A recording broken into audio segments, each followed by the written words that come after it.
or something pop up on your screen. And as soon as it does, you know what time it is. This shit's fire.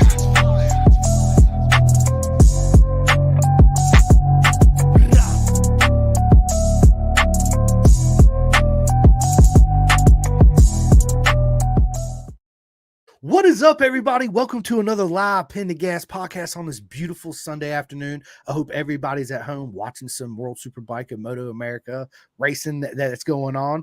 It's been really good racing so far, and good luck to all my friends around the world that are racing. Before we get into this, I got a new sponsorship on board, Next Level Financial, for all your financial needs, right? Listen, if you own a business, you want to make sure your family's taken care of in case anything happens to you. You want to make sure your taxes are done properly, all that good stuff, right? Look no further than Next Level Financial. Hit up my man, Seth Starnes, and he will take care of all your needs. And also, man, I say this every podcast, Charlie, everybody knows it. BisonTrack.com. I don't know why anybody's going to spend $1,100, $1,200 for an off-the-rack suit that's not going to fit you properly. It might in some areas, but most of the time it's going to hinder you in a lot of other areas, causes arm pump. You can't flow right with the bike. Your body position is going to be all wrong, and you're just going to struggle, right? So why go through all that when you can just go to BisonTrack.com and get started on a full custom suit? You design it. You put the patches where you want it. You choose the colors. Go on and get your chest protector and your gloves to match too, right? So listen, I need you guys to, when we get done, go to BisonTrack.com and get started today. Ladies and gentlemen, it's an absolute honor to sit down with my man, Charly Mabry. Yeah, there it is. Yeah, you guys know I'm not good with last names, but listen, Charly, it's an absolute honor to have you on Pin to Gas. How you doing? Man, another day in paradise, dude. It is, right? It is. Listen, I already got my a good mate of mine, Craig O'Harris. He's out there in the UK right now. What is going on, man? How's Donington? I watched the World Superbike race 2 this morning. It was really good. Of course, Top Rack. Spoiler alert, he ran away with it again. So, yeah, that's how that's how that's going. But Charly, listen, I want to hear your journey, man. I want to talk about how you got into motorcycles, the military, the whole nine. We have so much to talk about, but let's get started with the wonderful Wheels of Two. How did you get started with those? Man, my very first experience with motorcycles actually terrified the holy hell out of me. I was a little kid, and like my mom's friend had like a little 50 or something, you know, and I got on it, man, and I whiskey throttled the hell out of that thing across the street right into a brick wall, and I hit it hard.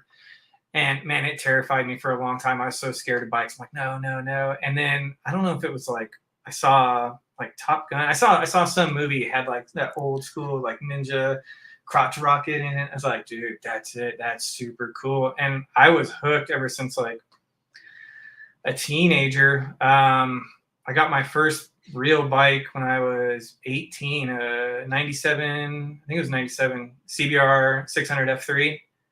And man, I rode that and I didn't know anything about bikes. I crashed it I don't know how many times. Like trying to do wheelies, stoppies. I started out as a stunner, and oh god, it's embarrassing now to look at the photos.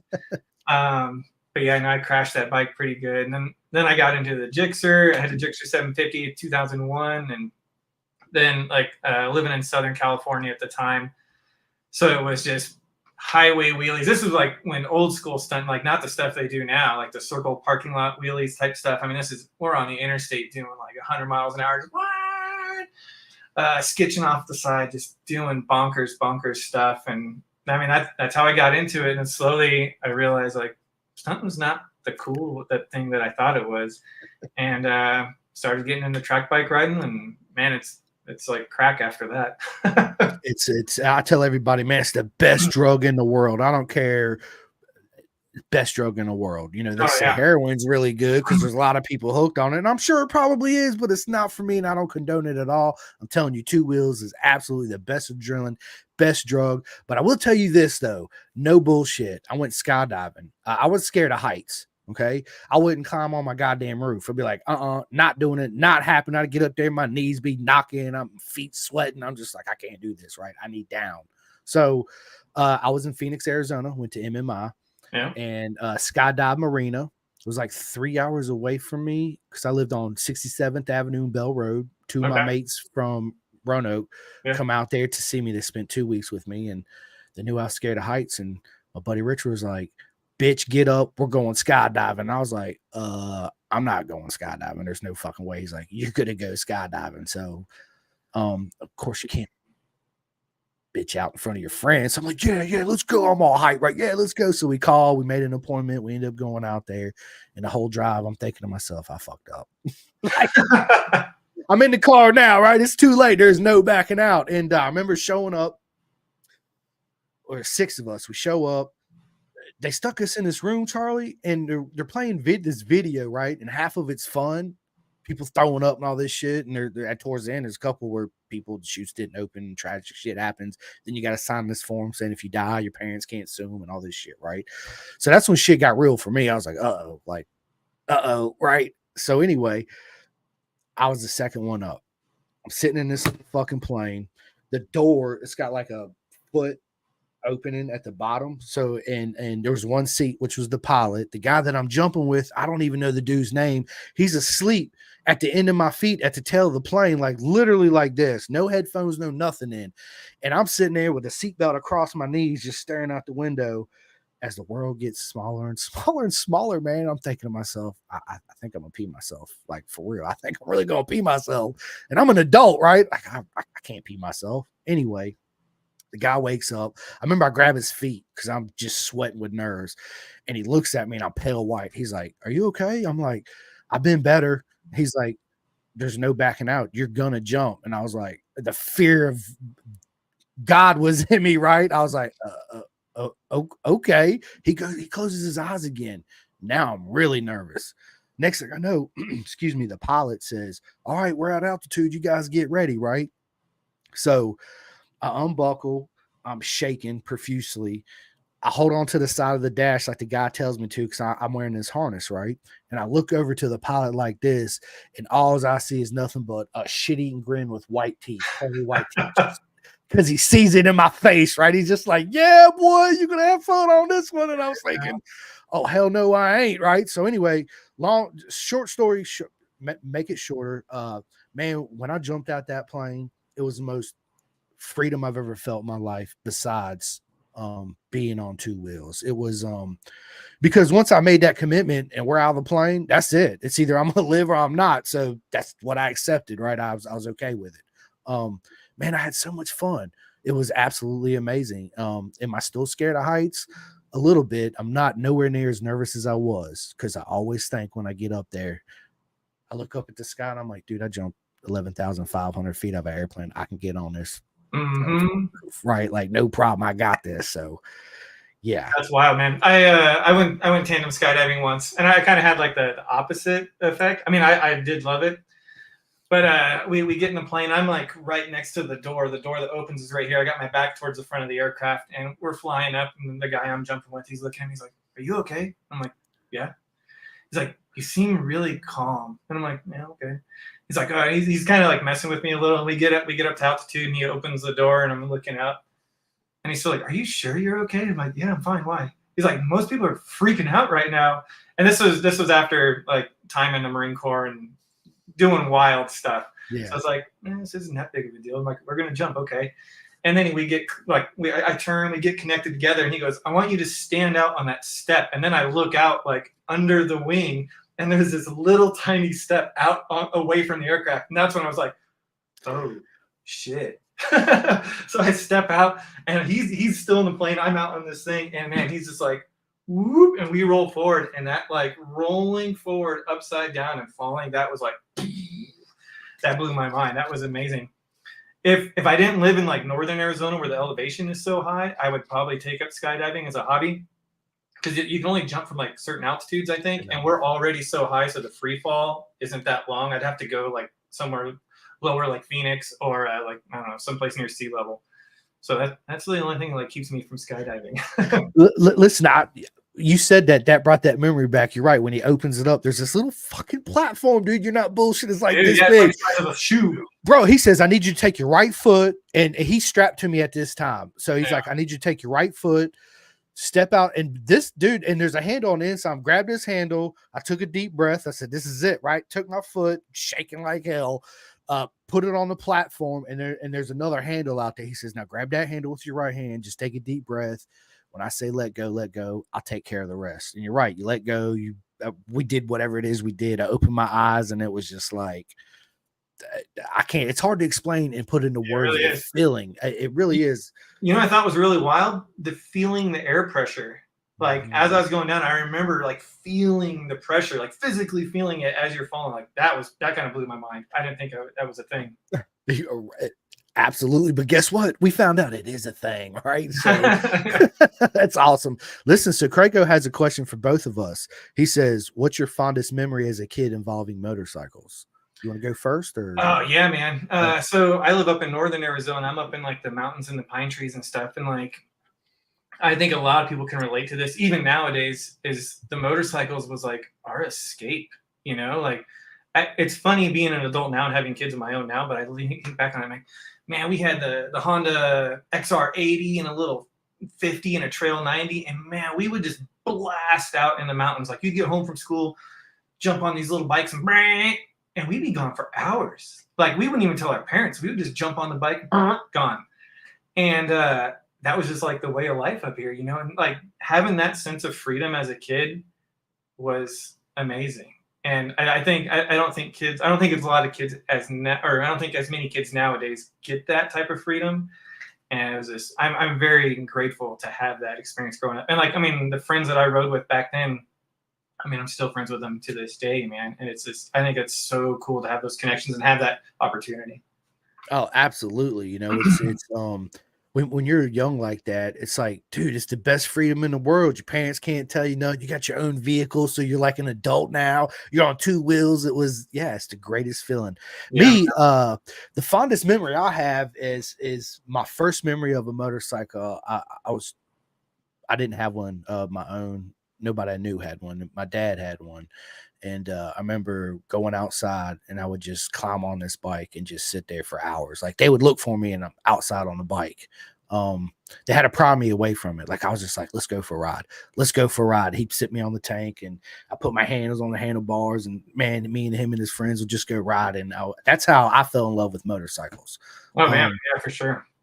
And then growing up, my mom was like, "No, he can't have a bike," you know, because mama loves, she's paranoid and scared and worried. And I never understood that until I had a kid. Right now, I get that same feeling that I never had before. It's like this certain dad switch on a parent gene, whatever, and it totally changes the way you look at the world. Because the world that we live in now, Charlie, was not the same as when we were growing up riding. Right? We didn't.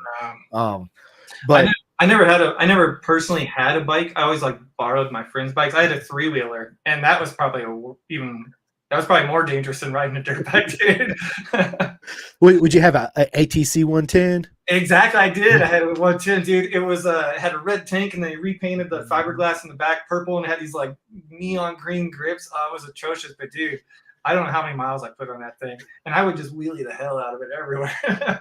That's all it was good for, is riding wheelies on that thing. It didn't turn with a shit. Every time you really try to turn it, you'd flip it, right? That's why they deemed dangerous. And I mean, what were they thinking? They put these big ass tires on the back, then they had this like little kind of tire on the front, right? And the balance. Oh, yeah, you're riding with like 1 pound of air in it. It's like, right. And the whole balance of the 3-wheeler is just totally off, right? Oh, good times though, man. My dad still lives in the same area where I grew up, the same 10 acres. So I go down and visit my dad, and I look around. I just think of like everywhere I was ripping this 3-wheeler, man. It was just, I mean, to be that young and have freedom, it's crazy. Because I mean, my daughter, she has a dirt bike and an electric bike, and she rides around, but not like I did. Now, I would freak out if I come home and I didn't know where my son was. He didn't call me or text me, and he was out with his knucklehead friends. Oh, I would be absolutely. I wouldn't be, dude. I would be so freaking pissed off, dude. But not so much at him, right? Because you got to sit back and think it's the way you worry about him. You don't want nothing to happen to him. You don't make sure he's okay. And once you know they're okay, then it's like this 1,000,000 pounds come off your shoulders and your chest, and I can actually breathe again. Yeah, that's the big thing, the unknown. I heard this quote a few years ago. I forget. I can picture the dude, but I can't remember his name. And it's great for parenting. It's like you got to let your kids do dangerous things safely, and it's kind of it goes along those lines. Like, yeah, I want my daughter to ride dirt bikes and stuff, but at the same time, like, if I came home and the dirt bike was gone, she was just gone, I'd be losing my shit. 100% losing your shit. I would be too. It'd be like, oh my God, I wouldn't. And that's what I say to everybody that don't have kids. Like when your mama used to tell you something, or your dad used to tell you something, and you thinking to yourself, man, why you worry so much? I got this. I'll be okay. Right. I got control of this. But when you become a parent, it's now you know why they worried about it and why they said that. And they continue to say it. Yeah, man. It's but yeah, so me growing up, Charlie, like I didn't have my own first dirt bike for a long time because my mom was like, no, no, no, no. Wait, of course I was in the Navy, you was in the military, which we'll get to. And so, you know, I'm constantly moving, especially my dad in the Navy is a fighter pilot, right? He's gone for 8-9 months. We're stationed. I'm in school. Next thing I know, mom's like, it's time to pack up. We're moving in a week or whatever, right? I'm like, okay, let's go, you know. So every base that I went to, I found the kids that had dirt bikes and they become my best friends. So I grew up riding their dirt bikes. My buddy had a PW50, and then we moved from that base, went to another base. The next friend I come with had a YZ80, so that was a big jump from a PW50 to a YZ8, right? Because now I'm using the clutch. Oh yeah, a little 4-cylinder or 4-stroke 50 to a 2-stroke 80. That's a big jump. That's a big jump, right? So man, I was there for actually, I think a little bit over a year. So every weekend, man, we would go and ride. I mean, it was just right down the street, out in his field. You know, his dad would. Where were you guys based out of? At that time, I want to say Meridian, Mississippi. Oh, okay. Was there a lot of riding down there? We just went to this field. This guy had this field right off base. We'd go out there and he'd sit down and smoke his cigars and play his little boombox or whatever. And we just ride through the field, yeah, and just rip it up, right? It was a lot of fun, man. You know, you learn a lot because you're out there in the grass and sliding around and all that cool shit. But yeah, that's how my original love for two wheels was my dad's bike and take me ride when I was little. I remember he used to take me around when I was like 5. I think would probably be my fondest memory. That's cool. Being real young, just because it made such an impression on me, you know. Yeah. I just took my daughter for her first ride on one of my adventure bikes a couple weeks ago. She's ridden around like the cul-de-sac with me, but never ridden anywhere. And then we were riding through town. We were driving through town a few months ago. She's like, Dad, there's 2 people on that motorcycle. I was like, yeah. She's like, are they allowed to do that? I was like, yeah. She's like, well, why don't we do that? I'm like, it never thought. She's young. She just turned 8. I'm like, it never occurred to me to like take you on the bike. So I'm like, do you want it? And she's like, hell yeah. So I have a KTM 790 Adventure, and I loaded it all up with camping gear, and man, we got the father-in-law, and then took her out camping, riding through town and stuff. She was happier than a pig and shit. I mean, it was great. And so hopefully that's going to be one of those fond memories when she grows up. Oh, 110%, and you keep doing it too. I go pick up my son from school on my motorcycle, right? And all the kids run up to the fence. They're like, whoa, dude, your dad's got a motorcycle. Ross has got his helmet throughout the whole school day and all that. Yeah, it's You pick him up on the RC51? I have not picked him up on the RC51 because when I got it, he's out of school. He's getting ready to start soon. I have to check the date on my calendar, but he'll be in 5th grade. So he'll be going to a middle school, high school kind of thing. But yeah, I'm still gonna go. Absolutely, I'm gonna go pick him up on it. Right? Yeah, that's what he says. First thing he said, "You can come pick me on the bike." I was like, "Absolutely, I will." He kind of hints that he's kind of ready to ride now. I want to wait till he's kind of fully committed before I pull the trigger and buy another bike. My 4th bike I done bought for him. Right?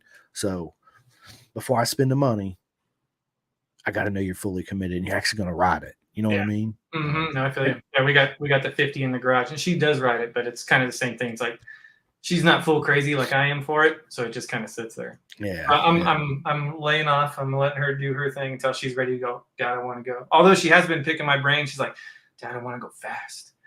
I'm like, all right. Like I talked to Rob. I'm like, Rob, we need a little leather suit, man. He's like, we'll hook it up. I'll hook it up too, man. Absolutely. So listen, let me ask you this, man. I want to talk more about how you transition into the track because for me, it was my friends. We was all squids on the street. Exactly what you said out here riding wheelies and running from the police. And man, I'm glad I'm alive because I did some dumb shit on the street, as most of us that are listening to this or that's going to listen. We all do dumb shit. And there's always a time and a place, right? So I was at MMI. And of course, I'm big into road racing. I was just watching it and all this stuff. My buddy was like, "Hey, man, there's a track like 45 minutes from here, Firebird International Raceway. Let's go out there and do a track day and get a race license and all that shit. We talk to each other. We can hash it out there." I was like, "Bet, let's go." So that's how my whole track journey started, from squidding on the street to and I still ride on the street, as you do too, right? It's being on the track makes you a better street rider because you're more aware, and I focus a lot on peripheral vision anyway. And when you do that and you're riding, if you focus on the peripheral, you're always going to have your head up and looking up to where you're going, right? Mhm. So how did you get transition from street squidding to the track? Man, so I started out street squidding in San Diego, Southern California, young Marine. I was, 19, 20 years old. Wheelies, sketching, man. I had this old handy cam, like before they had image stabilization and all that, dude. And I put it in like 4 socks and cut a hole out so the lens could see, and I duct taped it to my gas tank. And we're doing like 160-mile-an-hour runs down the 15, like, "Wee." And I got in a bad crash, and I was splitting lanes, and I thought to myself, I'm like, man, I'm going too quick for this. And literally, like, right when I thought that, I was like, I'm going too quick. A car changed lanes and just bam. I hit this car, and I had a passenger on the back. Oh shit. Yeah. And that was kind of like one of those moments where I was like, dude, this is getting kind of gnarly. You have that like young immature mentality, like I'm invincible. And then you kind of get your eyes open. And I realized like, this is not going to be good in the long run for a long time. And not only that, I mean, people who are in the military, they know that riding a bike in the military is pretty difficult. They make it really hard on you. Like, your bike's got to be completely street legal, which I'm not arguing, but my bike never were. I mean, you got to wear this, you got to wear that, you got to do this. And it's like, it becomes so much of a headache to ride the bike. And you're like, I'm tired of dealing with all this. And I started looking into, that's how I kind of started looking at the track. Like I could take the mirrors off, I could take the blinkers off. The bike can sit in the garage. And when I want to, I can take it to the track and I can just rip on it.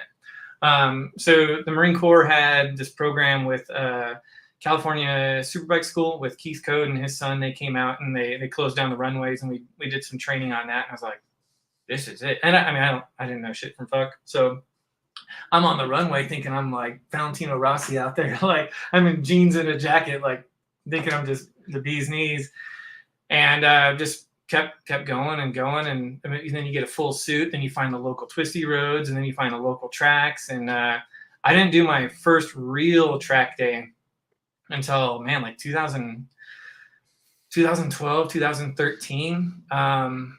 Actually, you know Ryan Snooks, right? You've had him on here. Yeah, that's my homeboy right there. Yeah. My very first track day was with him at Wild Horse down in Phoenix, and it was you could camp there. And it was only me and one of my buddies, and then Ryan and his wife. And it was Bondurant School with the Corvettes. So they're out there. Ryan's wife's doing donuts in these Corvettes out there. And after that, like the first track day, man, I was hooked. And it was always like trying to go better, trying to lean more, trying to do this, trying to do that. And it's like we were talking about earlier. Now it's just crack. Now I've had up to 9 bikes all at once, and it's like I get one bike for a month and I sell it and get another one and ride this and change this, and it's just, man, I don't know, I love it. There's nothing better than just getting on the track and just, ripping the throttle open, this bike just like just flying, man. It's so much fun, especially when you get your bros with you, dude. I love it. It's nothing like it in the world, man. It's not. It's such an amazing feeling, especially at the track with your buddies. They're about talking shit, but you're having a good time. The community, man. The community at the track, like motorcycle community in general. Okay, I get it. But like even we do the canyon rides around here, and you got your different groups and the egos and stuff like that. And you have the cruisers, the Harleys, the trikes, whatever. But when you go to the track, I have never ever been to any track and ever had anybody be like, "Oh, that's this," or "Oh, that's that." Every single person, doesn't matter what, they're so open, so willing to help you out. You can go to any pit and just be like, "Hey man, I need this." Totally, here, let's do this. And I love coming from like the Marine Corps and that type of environment where like everybody's like a brother, to seeing that in the motorcycle side of things was just like, oh, this is it. This is where I fit in. No, you're right. There's nothing like the commodity at 2 wheels, right? It's one of the most beautiful things you ever see in your life when you enter the paddock and you start to meet and greet people, the way people help each other and all the Mhm. egos are put to the side until you get out on the track and the visor goes down, right? But then But even then it's all in good fun, man. Like you got the yeah, schools with the fast foods and everyone's having a good time. You come back in, you have a good time. that's it. Cook and eat and hang out and drink some beer together after everything's said and done. Go to sleep, wake up, and do it the next day. Yeah, No, ain't for nothing real. like it, man. And we got Luis Rodriguez. He says, Coach Charlie in the house. Yeah, lose my boy. Not coach, just control rider, just control rider. No, Louis, he's a good dude. We can ride together. And what do we got? We got Vicky Ducati. What is up, Vicky? She said Moto Fam is the best. It really is. I always call it our beautiful circus. Vicky, she's super cool. She's here in Arizona. She runs a program where she basically sponsors street riders to come to the track. Because I mean, you were in Phoenix. I'm not sure about back then, but dude, literally, it's like every weekend someone's dying up here. It's bad. Yeah. And so she has this program where she pays for people to go to the track and tries to get them to the track, tries to get them in that environment. Because I mean, you know as well as everybody else listening, the track is where you're going to hone those skills, and unfortunately, people don't realize that until it's too late. Yeah. So Vicky's very crucial in getting that or trying to transition that bridge. Man, that's awesome. Sounds like a good podcast material. Vicky, hit me up on Dude, Facebook I didn't Messenger. think about that. We should get her on there. Yeah, hit me up, Vicky, on Facebook. Shoot me a message, and yeah, we'll make it happen. But it's always good to have people that do stuff like that, and free gear and free training. Yeah, it's imperial. I find even now more in days too. I'm not even gonna say that. I take that back.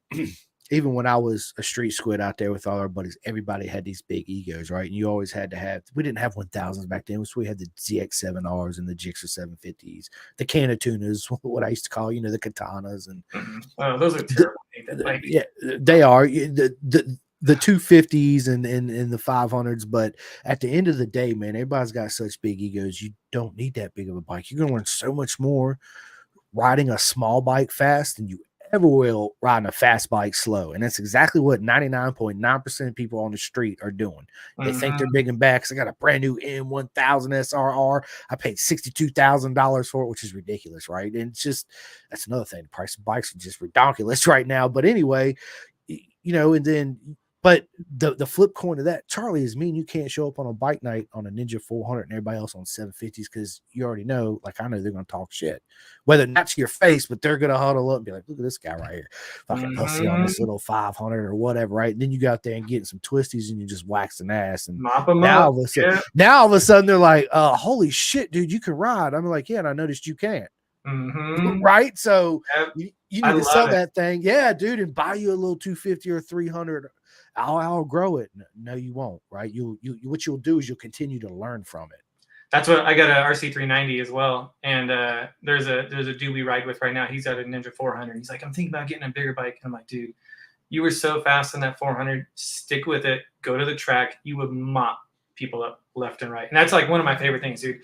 You're wide open on that like 30 horsepower bike, passing someone on the outside, like, how's that $20,000 Ducati? As you're just like squeezing around the outside. I love it, dude. It's awesome. So much fun. It is. It's just like when I had a DRZ 400 SM, and I used to love to go up here in the mountains and just wax crotch rocket's ass all day long on this little, what did they make? A DRZ probably makes 25 horsepower maybe at most. Okay. Yeah. And a lot of fun, man. Absolutely. So listen, Track, how did you and my man Robert and Tasha Lackey get connected? Yeah, man. So I got out. I don't know where to start. Kind of starts in a couple places. I was a helicopter pilot for a while, and unfortunately, my VA disability makes flying extremely difficult.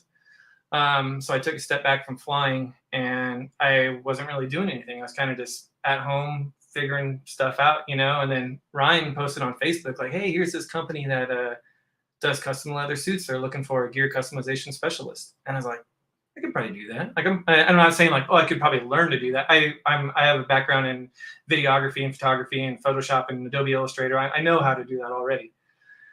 So I was like, I'll shoot him a resume. And my resume was bonkers because it's like, oh, I'm a helicopter pilot with 2,500 an hour flight time and like stuff completely unrelated. But it intrigued them enough to where Rob hit me up. He goes, "It's weird, but I'm gonna give you a shot. Here's a template. Shoot me what you got." And it's funny because it's like the colors like that are on your hat. I wish I still had it, but I did this like really cool retro suit. Or I thought it was cool, and it was enough to get them intrigued. And they ended up hiring somebody else for the gear customization specialist position. But they're like, "Dude, we like your charisma. We like how you work. We like how you're interacting with us. So we want to create a new position and bring you on." I was like, "This is awesome. Like, this is great." And so unfortunately, I only worked with them for probably like 2 months. And it was just, I really wish I could have devoted more time to it. I couldn't devote the time to them that I really wanted to. I see their vision. I see where they're going. I could see how important bison is to the motorcycle industry. But I was also working at a local motorcycle shop here, helping my buddy. And it was like trying to juggle both. I was shortcoming at work, helping my buddy turn wrenches at his motorcycle shop, and then not really giving Rob and Tasha the product that they deserved. And unfortunately, I had to make a decision at the time because I couldn't half-ass both. I had to fully commit to one and really go all the way in. And unfortunately, at the time, like Rob and Tasha only knew for a couple months, and then Ramsey I knew for years. So obviously, my close buddy's gonna like win on that one. So I went to work at a local motorcycle shop here, and but I stayed active with Bison. I'm one of their track day or trackside partners here in Arizona. So I still try to stay as active as I can, selling suits when I can, giving up as much information to people as I can when I run out into them. But no, that's how I kind of ran into Bison. That's awesome, man. It's see, how did we initially meet? I'm trying to think of how me and Tosh and Robert actually met. On Facebook, obviously, and then I actually reached out to, because I believe in what they do, and of course I've been to many Moto America races. I was there when they were there, and I had no idea, like I never talked to them or anything, right? And I love the commodity and how they are, meaning that it don't matter what suit you're wearing, and you need something painted or something stitched up or whatever when you're at the track, guess what? They're going to do it for you. But you can't take another name brand suit to another name brand and get the same love. And on top of that, there's nobody else in the paddock doing that. They're the only ones there doing it every Moto America race. And when you get involved with them, you feel the love for them. You feel the type of special people they are, and those are the people that I want personally in my life, and that I also want to do business with and help promote them and see their visions and their goals come true too as well. And that's a big thing. It's really a big deal. They're just such proper mega people. I can't say it enough. And if anybody listening to this, I say it, bisontrack.com. What are you guys waiting on? When you go to any Moto America race, just look throughout the paddock. You'll see tons of them wearing Bison suits, right? Just go to any of them and ask them. Shoot, go up to Robert and Tasha and talk to them. Their son Carter, they're all amazing people. So they're super cool. They are. So I don't see why you guys are sitting here listening to us right now. When you go to or pull out your cell phone, go to bisontrack.com and get it started. Let's go. But yeah, so I met him on Facebook anyway. I invited him on the podcast, and man, we just we hit it off. We had such a proper mega time. Like I said, I believed in his products. And so I just started giving him shouts out all the time on the podcast. Every podcast, man, you guys need to go check Bison out. Go check Bison out. Bison. And I talked to Robert all the time on the phone. And he called me up one day. I was like, "Hey, man, me and Tosh would love to make you an ambassador for Bison." I was like, "Let's fucking go, dude. Yes, let's go." And that's when I started to design my suit and all that. So I got one coming, a custom suit. I've only showed the gloves and the chest protector. There's only very few people I sent the photo of my I'm stoked to see what you got. Now I will text it to you so you can see it. And I am a little bummed. I've never met them officially in person. I was hoping to go up to WeatherTech Laguna this weekend, but my back is kind of canceled those plans. Yeah. But I know at Coda, I was working the corner and I see the Bison umbrella like, I run from my corner. I'm like, "Rob," and he turns. He's like, "What's up?" And that was it. Like, that's the only time I've ever met Rob. Yeah. They're truly amazing. Every time I go, we usually sit down, eat dinner together at the track, cook something, have a couple beers, shoot the shit, dude. Even at the track, every time I see him and Tasha and Carter, I go straight up to him. "What is up, man?" High five or big hug or whatever throughout the whole weekend. Because that's how proper mega they are. They're absolutely for sure, man. It says a lot about the people, and those are the type of people I would want to do business with. Absolutely. I mean, obviously you can go buy whatever suit you want. I get that, but you're gonna go buy another suit, and it's gonna get that person like their fifth vacation home, or that company's like stocks are gonna go up or whatnot. Like versus, I mean, they're real people. It's gonna do something, and then they bring that right back to the community. Like they're going to every Moto America round. They're putting forth that effort, fixing suits. Doesn't matter what suit. And like I get super stoked when I see people like that involved in it. It's absolutely amazing. If we had more people like them, the world would be a better place, people, for sure. No, for real. Absolutely. Charlie, we got James Dutch. He says, What's up, well, James? hello, Charlie. So does James do track days and stuff too? No, James doesn't ride. He's a good buddy of mine, but no, he Okay. doesn't ride. Maybe Well, not yet. Maybe I'll drag him out there. that's right. Thanks for tuning in, James. Absolutely appreciate it. Yes. And then we got my good mate, Daniel Parker. He's a rider mindset coach out there in the UK. Nothing but love for you, Daniel, man. I miss you. We need to get on the phone again and talk. It's been too long for sure. He actually, when I went out to the UK, he actually picked me up from Heathrow, took me to the train station. Dude, without him, I'd have been lost, dude. I'm telling you, if you ain't never been to London, dude, for being from an American, it'll blow your mind. You're like, whoa. I had to take 2 trains. He helped me the whole time, man. Look, man, this is what you need to do. We'll go over here. We'll get your train ticket. I'll make sure you get on the train, call you, make sure you arrive. So I had to take 2 trains, get off, then get a cabbie, and get to the hotel. And then he come stay with me Saturday and stayed with me through Monday for the race, because out there it was Saturday, Sunday, Monday for BSB at Cadwell. And then we went back to his house and I stayed with him for a couple of days before I flew back home. And then he surprised me by taking me by Brands Hatch on the way back. So I got to see Brands Hatch too as well. Actually, like listen, I've told this story a couple of times, but Charlie, it blew my mind because like you can't do this here in America. You can't just go to VIR and pull up to the game and be like, hey, my mate's here from the UK. Is it okay if I take him around the track? They'll be like, hell no, get out of here, right? There's no way. Dude, we pull up to Brands Hatch, go up to the guard shack, and Daniel's like, hey, my good mate's in from the United States. You don't mind if I take him in here? He's like, no, absolutely not. Just don't do a lap of the track. And he was like, okay, bro. And we're in Brands Hatch. Like we go across the track where all the main garages are. I seen the track, dude. It was absolutely amazing, bro. It was really cool. That's awesome. Experiences like that, man. That's what make it. I got a picture of me up on the podium. I was like, yeah, take a picture of me up on the podium. It's nothing but much love to Daniel, man. I can't wait to go back in 2025 and do the journey again and get to see him and hang out with all my friends out there. It's that's right. Absolutely amazing. And just like I say it all the time, RD Racing, my man Jake Marsh, I've had him on the podcast a bunch. He's an up and coming legend out there in BSB, right? And I didn't meet him when I went there. I try to meet everybody. It was such a busy, hectic weekend. And sometimes you go by people's pits and they're just not there, you just never end up seeing them or catching up with them anyway. So I'm standing there and I didn't know his dad was there because I never met him before. And I had reached out to Jake. I think I seen him on Facebook and I follow him on Instagram, and I noticed he was at Cadwell Park, right? So I just shot him a message, hey, Jake, Simcoe from Pendergasty, absolute honor. And he's like, yeah. So we do a phone call, right? Like me and you did. And he's like, it's funny because my dad was standing right next to you at whatever corner I was standing at Cadwell Park. And he comes back straight up to me in the pits and was like, you need to go talk to this guy and get on this guy's podcast right here. Right. Which again, blew my mind. And, but since then we've had such a great friendship, great bondship. I truly believe him. That's why I gave him a shout out all the time on the podcast. They run my logo on their race bikes and their leathers. I'm on their team truck. It's just like, I don't even know what's going on. What is even happening, right? It's but those are the amazing people.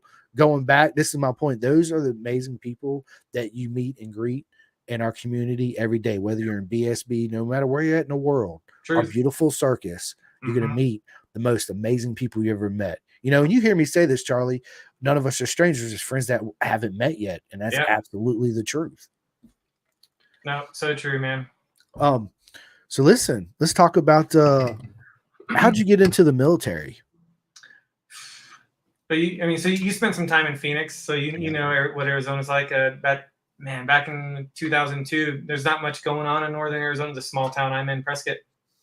I was just a punk kid, man, and I was burned out of school. I was tired of being told what to do. I mean, not to join the military, you don't get told. I was gonna say that's cliche right there, right? But I guess it was like read this book, write this paper. Like, I don't know, man. It really rubbed me wrong. And so I was like, my pretty much my whole family was in the military. My grandfather, my uncle, my dad. So I was like, screw it, let's join the military. And I didn't know anything about anything. So I walked in there. I was actually talking to the Navy, and as I was walking out, the Navy recruiter, I was all signed up, ready to go, man. The Marine Corps recruiter was like, "Hey, come in." So I'm like, "Oh shit!" I go walking in there, and he's like, "What are you doing?" And he starts kind of like grilling me. He's like, "How about I got a spot open? You can go down to MEPS right now, and if you don't like it, then you can just go back over to the Navy." And I was like, "Oh, like the Navy can't get me a spot for like a month or two. Like, I'll go down with the Marine Corps, okay?" This recruiter got me good. We're still friends to this day. But yeah, next thing you know, I'm down at MEPS, and I'm like, "I do solemnly swear to defend." I'm like, "Wait, what? What's going on?" They're like, "Congratulations, you're going to boot camp." I'm like, "What?"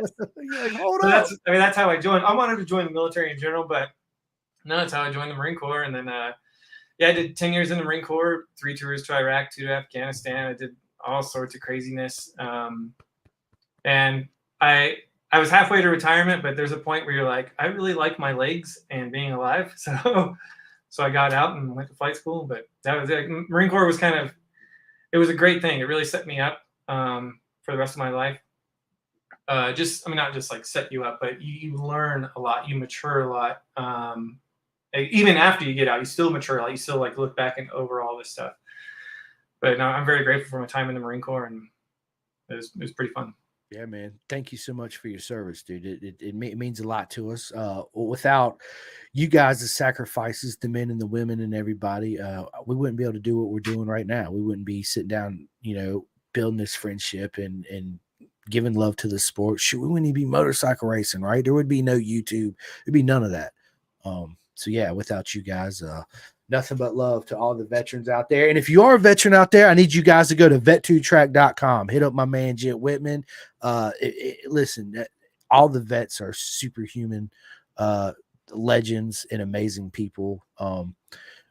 What Vet2Track does is he gets you around bikes at the racetrack, and everybody, you laugh and you giggle and you smile, and whatever worries you have, and all that goes away because you're with like-minded people that actually served in the military just like you did, and you get to be involved in our sport, and it's just like one of the best programs ever that I've heard of. There's another one, TBX USA. Michael, I hope I don't mess this up, Michael Palazzi. He does the same thing with vets too, but he also does it with like people that are, how do I want to say this? That are like paralyzed, like from the waist down, right? Like the legend Cora Leonard, right? She's an absolute amazing human being, a good friend of mine, and she is so fast, right? But she's paralyzed from the waist down, and she gets on this RC 390 and just annihilates everybody. It's freaking amazing. But he runs a program and helps them out too, right? We need people like that. With Vet2Track, they hook it up. They don't pay your expenses to travel there, but they hook it up while you're at the track, right? Yeah, Then you're on one of the teams, like helping the teams out. Mm-hmm. Yeah, I mean, how cool is that? Like, go from just being like an outsider to like showing up to Moto America, being on a team. Like, dude, that's rad. Yeah, if there were tracks closer or I had more free time, I'd be hitting that dude up for sure. Yeah, I mean, it's dude. Listen, if any of you guys are just interested, vet2track.com. Jim Whitman, again, he's one of the most amazing human beings you're ever going to see in your life or meet. He's such down to earth. And Charlie, I'm a big energy guy, right? So I feel people's energy, and man, every time I get around them, just like Robert and Tasha, it's nothing but this warmth, love. That's all it is, right? Great. I love that. I love that about people. Eric, sorry, I don't know why I called you Erica. I apologize. It says the general motorcycle community is awesome. There's nothing like it. It's really not. Again, if I didn't know Charlie and I'm riding down the street and he's got a flat on his motorcycle, me being a motorcyclist, I'm absolutely going to stop. I don't care if you're on a DRZ or a Harley Davidson. I'm going to stop. Hey, man, you okay? You need any help? What can I help you with? boom, help you get back on the road or make a phone call for you, wait there with you so you don't get hit by a car. And if I got water, I'm gonna give it to you. If you're hungry, I got food. I'm gonna split my cheeseburger with you while we wait. Right? It's yeah, man, absolutely. Man. Look, dude, Charlie, we're almost 45 minutes into this. I went Dude, fast. I told you it would. It's always does when you sit down and you're having fun with your friends, right? Just like anything. Heck yeah, man. Absolutely amazing. So let me ask you this, Charlie. When's your next track day? So we're in Arizona. So it's funny because we work like a different schedule than the rest of the United States. While everybody else is like booked up in the winter or all like cooped up in the winter, we're riding. And then when it's the summer, we're like, oh my God, the asphalt temps out here are like 180 right now. I mean, it's insane. So yeah, you can't ride during the summer out here. So I think our next track day is until September or October. Obviously, I mean, I could load up and travel somewhere. I was gonna travel up to Laguna Seca this weekend. But yeah, it's just we kind of chilled during the summer and then hit it in the winter. Yeah. Are you going to brain fart? Man, I used to do track days there all the time. East Coast, Firebird. Oh no, so they don't do track days there anymore. No? So you have Arizona Motorsports Park, which is right near Luke Air Force Base. That's like pretty prominent. Then Wild Horse is kind of hit or miss. It seems like they'll have like one or two. But they're with is it? I forget who's doing them over there. And then you have Indy down in Tucson, and then you have Podium Club that just opened up out in Casa Grande. And Podium Club is legit. The facilities aren't built up yet, so it's kind of like if people were to get online right now and Google like Podium Club, they'd be like, "What is this?" It's like a parking lot, and they shit all over it. But the track is amazing. The track is really good. A bunch of different configurations, and we're doing an event in October, Track Day Massacre. It's like a 3-day event, 3 different organizations: Apex Assassins. Man, who else? There's another one I can't think of the name off the top of my head. And then Break Free. Break Free is here in Arizona. So yeah, they all get together and just this gnarly 3-day event. Dude, it's cool because the kids go trick or treating and they got like slow drags and events every night and the DJ and like it's cool, man. I love the Track Day Massacre. It's like a 3-day event. It's super rad. Man, I'd love to make it out there one year. There's always an extra bike. So if you want to come out, like I got a little camper, man. I got some bikes. We can ride. Well, we'll make it happen, man.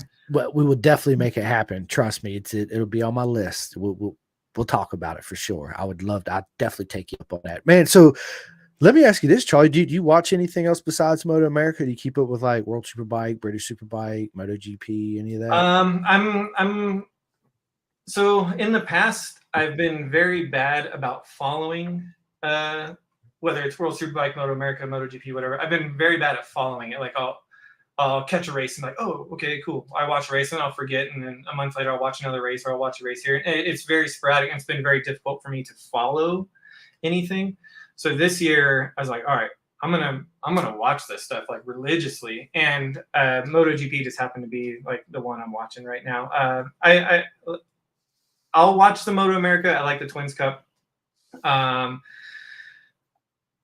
But yeah, I really just follow MotoGP. It's like the only thing I can. It's not that I don't like one or the other. It's the only thing I have enough time for. You know, when you're watching qualifying, free practice, and Moto2, Moto3, MotoGP, and then you're watching Moto America. It's like I got too much shit going on. I can't keep it all straight. So yeah, I'm just pretty much. My main thing is MotoGP right now, but I'll pick up a race through Moto America. Like I watched all the highlights from this weekend up until earlier today. Yeah. From Moto America up at WeatherTech, but no, MotoGP. I really like it. I think the coverage for MotoGP is really good. Unfortunately, I wish Moto America would just step up the coverage just a little bit more. Like they're obviously getting there. It's definitely getting better. It's just, man, it doesn't seem like the production quality is as good. And when I'm sitting on the couch, like stuffing my face with potato chips, I like the production quality. So.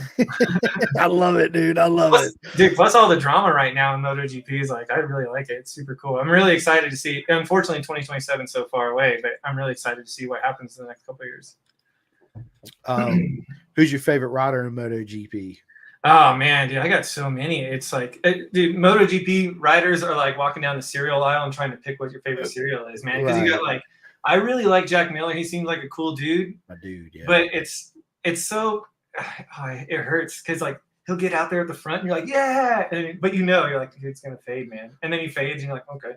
And then I mean Acosta, come on, bro. Like, how is that dude doing what he's doing? And like, I remember watching the first race and everyone's kind of giving him a hard time. They're like, I can't believe he's out front. He's gonna murder the tires. And they interviewed him after the race, and he goes, well, I'd rather be up front murdering my tires, learning from the fastest, than being at the back, not learning anything. And then the next race up at the front, the next race up at the front. And he's just been up at the front. It's like, how is this dude doing this stuff? So Pedro Acosta, obviously, I love that, watching that dude. Jorge Martin, I love Jorge Martin. He's a cool dude. I really like him. It hurts every time I see him crash. But those are probably my three main dudes: Jack Miller, Pedro Acosta, and Jorge Martin. My daughter, she's 8, and she loves Jorge Martin. Man, I hope Jorge Martin wins the title this year. I really do. I would love, I'd give anything to see Jorge Martin win the title this year. When I was at Texas this past year, I actually picked this up right here. Oh man, I got it signed by Pedro Acosta. I'm so jealous. Yeah, and then we went to the fan thing, and I was like, shit, I ain't got nothing for nobody to sign, so I flipped this over and had some writers sign it back of that too. So yeah, I got a bunch of them. So I worked MotoGP. That was my first time working at MotoGP or volunteering for it, working the corners. I was in turn 16, I believe, 16, 17. And they after we were done working, they're like, yeah, you guys can go in the pits. And we're like, what? And they're like, yeah, just go down there. And when you're wearing your all whites, man, like it was like, I know MotoGP was not happy, but it was like all access. We walk up to places and we're like, can we go in here? And they'd be like, you're not supposed to. And we'd be like, are you going to stop us? And they're like, no. We're like, okay. Man, we were just walking around, dude. We were walking all over the place. The only place we didn't go was obviously into the garages. You can't do that. But it was so cool to be able to walk around. Just pretty much no one said anything. I mean, obviously we're respectful. We're not acting like fools or taking photos or anything crazy. But it was just so cool of an experience to walk around everywhere at MotoGP. And I told my buddy Ramsey, who owns the shop here in town, I was like, bro, he just got the new Alpine Star, the SR10, the R10. And I told him, like, you need to give that to me so I can get some autographs on it. And I didn't grab it. And I regret it because I saw so many people, man. It was just like, oh, man, Fabio. Oh, man, Acosta. Oh, man, Marquez. And it was just like, oh, dude, I loved it. It was super cool. Yeah, it's I recommend everybody buy the VIP pass, pit pass. Oh yeah, when you go to a MotoGP event. I do. Otherwise, they have a fan walk in front of the garages. Man, some of the riders come out, but most of them don't. And now they got that new fan zone, right? And the fan zone, we signed up for that too this year. It was, I'm trying to remember, I think it was only $20 for the fan zone. And which means what's the fan zone? So the fan zone is like they have at COTA. As you come up underneath the tunnel, you got to show your badge just to get back to walk towards the pit, right? Mm-hmm. On the right hand side, they had this. It's a square area where they had it taped off, and it had MotoGP banners going all the way around it, a fence, and during that weekend at a certain time, Moto3 riders would come in there, and then at a certain time, all the Moto2 riders would make their way. They'd walk all around the area so you can get your pictures and your autographs, and then the MotoGP guys. So it was absolutely amazing. Awesome. Yeah, dude, it was really cool, man. But you had to. The trick of it is you have to pay the $325 for the pit pass because it's $300 and $25 tax, and then you got to pay another $20 to get to that fan VIP walk, or in that little area. You can't just pay the $20 to get in that little area. Otherwise, what's the point of having a VIP pit pass, right? Because you're guaranteed to meet all the riders. So, well, I look at it this way: if you're going, what's $325? You know what I mean? Like, you're going to forget about the $325, but you'll never forget about, like, oh, I snapped this photo with this dude, or I got this autograph here. Like, do it. Buy once, cry once. Now, facts, right? So, with the best times I had, of course, every time I go is proper mega, but I went up to, I met Marco Cibicelli at a restaurant in 08 and waited for him outside, got a picture, and I walked with him downtown to his hotel. The next day I go to the track. I call him out. He remembers me. So it kind of started like, I didn't have his phone number or nothing, but every time I went to Indy, I see Mark. I was like, Simoncelli. He would walk straight up to me, right? And it blew my mind. So anyway, after he passed away, I got my Simoncelli tribute tat. And then I went to first year at MotoGP. I go straight up to the 658 Corsa. It was chilly that morning, so I had a sweatshirt on, so I took it off, hold my arm out like this, and was like, hey, across the thing, and everybody looks up, they see my tattoo, and guess who comes out? Paulo, his dad, dude. Gives me the biggest hug in the world, takes a picture of my tattoo. I don't know what the hell he said to me in Italian, gives me another hug, smiles, and we take a picture together, and he walks off. So every year I go, obviously I go by the 6 Corsa 58. They all recognize my face when I come because I'm always like, hey guys, what's going on, baby? They're like, whoa, that's good. So Ricardo Rossi, I see him like, Ricardo, dude, I'm a huge fan, man, and a fan of Marco. I show him my tattoo. He's like, oh, dude, that's freaking amazing. He's like, come with me, dude. He brings me inside the actual garage, dude. So I was in the Moto3 garage with the 658 Corsa, talking to all the teams and watching them work on the bike. It was surreal, put it to you that way, but it was so cool, right? Yeah. That's awesome. It is. Listen, we're coming up on an hour on this podcast, man. So I want to get into what's my favorite part, get away from all the motorcycle talking and all that stuff. And I want to get into where everybody gets to know Charly more on a personal level, right? And right. I see those guitars hanging up in the background, man. So I assume you play? Yeah, well, not so much anymore. When I was younger, I was a big punk rock guy, pop punk, stuff like that. So I know enough. I remember enough to get in trouble, not enough to get out of it now. So yeah, whenever I got some free time, I'll plug in the guitar and jam out a little bit. Jamming out, that's awesome. I got a good buddy out here, man. He's been playing guitar since high school, and he can pretty much play any song. I don't care what it is. Every time I see him, I was like, "Yeah, play me." Metallica One is my favorite Metallica song. So I'm like, "Dude, you gotta play One." You know, it just hypes me up. I'm like, "Yes, let's go!" Yeah. So man, good stuff, man. So, what's your worst habit, Charly? Hands down, smartphone.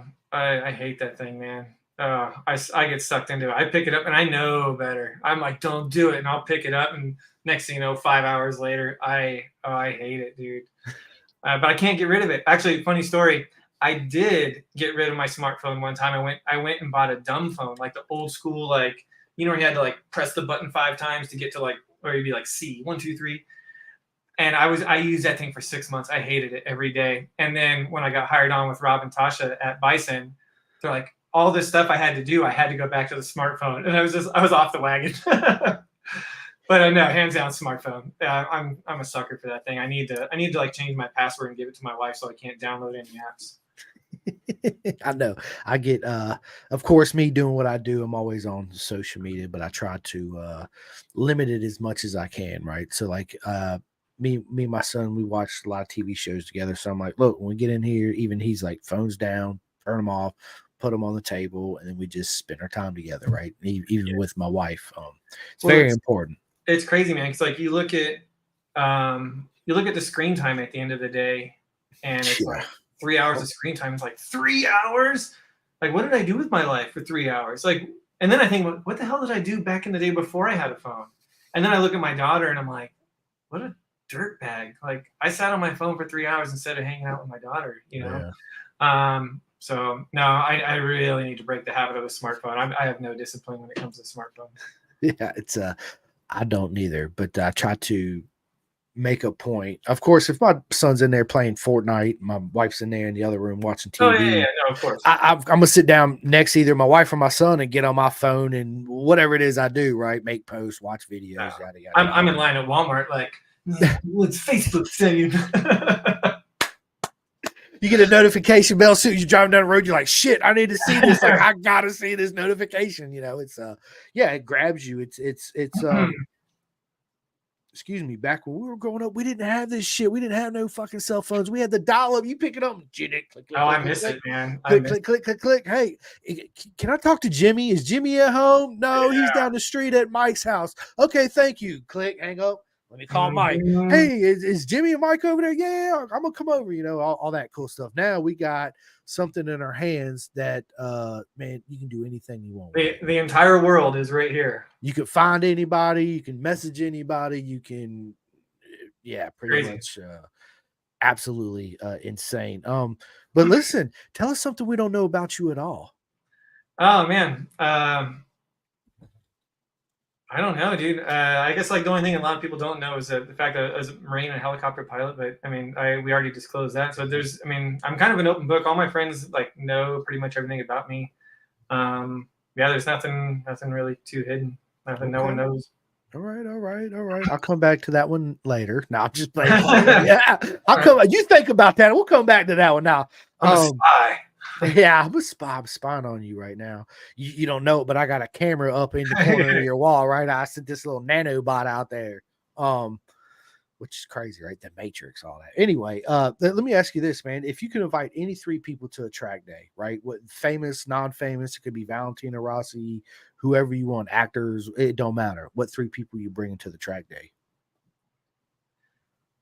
Man, this is a tough one. It is. It makes you think, right? Because there's so many people you would love to bring. You're like, I want to do. Oh man, but you. I think. Well, so I mean, obviously, it'd be cool. It would be really cool to ride with one of the MotoGP legends. I mean, you pick one, anyone. I think that'd be cool. Honestly, I think if I was going to the track, we got a crew, man. The Sunburst crew. My buddy Rich, my buddy Ramsey, and his son Adam. Like. When you riding with some elite level rider, that would be cool. But at the end of the day, like, okay, cool. I think I would have more fun. I think if there was 4 of us on a track and we were just going full ham, at the end of the day, I think like my heart would feel more whole. You know what I mean? I'd be like, that would be a memory I would take to the grave over riding. I mean, obviously Rossi would be cool or something like that. But I think if you had my group, Rich, Ramsey, and Adam, oh man, I think that'd be legit. Yeah, I love it, man. I love it. If you had your own private island, what's the one track you'd have on your island? Ooh. So man, what has a lot of configurations? Let's say VIR. VIR's got a lot of configurations, right? Mm-hmm. Yeah. I'd do something like that. Because I'd be afraid I'd get bored. I'd have to mix it up. Yeah. Or what's the new track they're building in Tennessee? Flat Rock. Shit. Yeah, Flat Rock. Yep. That one looks cool. It does. That they got that gnarly bowl, and like that looks really cool. So maybe Flat Rock. I don't know. Everybody knows the answer. What I'm gonna answer. Cadwell Park. Yeah, absolutely Cadwell Park. And if I had to pick any other track besides Cadwell Park, it'd be the Isle of Man TT. No, I'm not going to go down to Isle of Man TT like John McGuinness or Peter Hickman or Michael Dunlop, but how cool would it be to have a replica of the TT as a track where you can just get on and just ride, right? It'd be, not safe, but as safe as it can be, right? But it's just, man, Cadwell Park, hands down. That's my answer. I stick to it every single time because I go backwards, forwards, and it's such a brilliant place and such a proper mega track. It's not wide, but it's like 2 tracks in one, meaning that when you come down the front straightaway and you go on that fast, oh my God, Charlie, it's so fast on the super bike through there. And then it goes hard right, and it's uphill, cambered, and you can't see through the corner, so it's all blind. You really got to know where you're at, but once you get to that part of the track, it opens up, meaning there's a lot of run out area, proper track, and then you come around the back section, and all of a sudden you get to where the mountain jump is. Everything tightens up, right? And once you come over the jump and you hit that back section, it's literally this wide, and there's tires like 3 feet, maybe 8 feet on one side, 3 feet on the other, but it's not a fast section of the track, right? But it's a proper kind of like Isle of Man TT road racing feel-esque to it, right? Because the way it closes up. Yeah, you got to have some big balls to do that. No, dude, it's absolutely amazing. Tons of room. Yeah. Well, that's one thing, Charlie, that I think separates people that do the road racing versus short circuit racing. I think that the people that do like the Isle of Man TT, the Northwest, the Macau, the Southern 100, I mean, shit, I can sit here and go on and on forever. People that do that, I think they're more comfortable or just as comfortable having a short space, being at speed, right? Versus having all the run out in the world. So you're not worried about anything else. So yeah, I'm gonna take an extra 4 miles an hour and see when the front tucks or whatever, right? I think they're better at being more comfortable on very narrow roads versus most people, and that's what separates them. Or they just got a couple screws loose, man. Are they got watch from that point of view or the POV GoPro footage of the Isle of Man, and I don't even know how they're processing that. It's nuts. It's the most beautiful thing you ever see in the world. It's on my bucket list. I can't wait to go because I'm gonna be that nut fan sitting right there 2 inches when they're coming mock Jesus down the straightaway. Like, yes, dude, just imagine.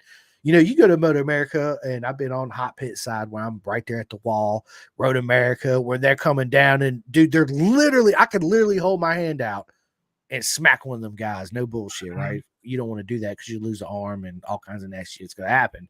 But when you feel that energy in that bike and that motion coming beside you, it's like this is the best way I can kind of explain it if you haven't felt it. If it's anybody out there, your buddy has a Barrett 50 cal, right? Got a big ass muzzle brake on it, and you're standing behind him when he pulls that trigger, that repercussion that hits you like you ain't never felt nothing like that before. It's kind of like that, but I couldn't imagine even more at the TT because they're doing 200 plus miles an hour. It's just absolutely nuts. And you're right. When you watch the videos, you're like, how do you even think? Like, how are you even thinking right now? It's absolutely amazing. I mean, just going from like the sun into the shadows, and then there's so much going on. Just your eyes like having to adjust, like just that.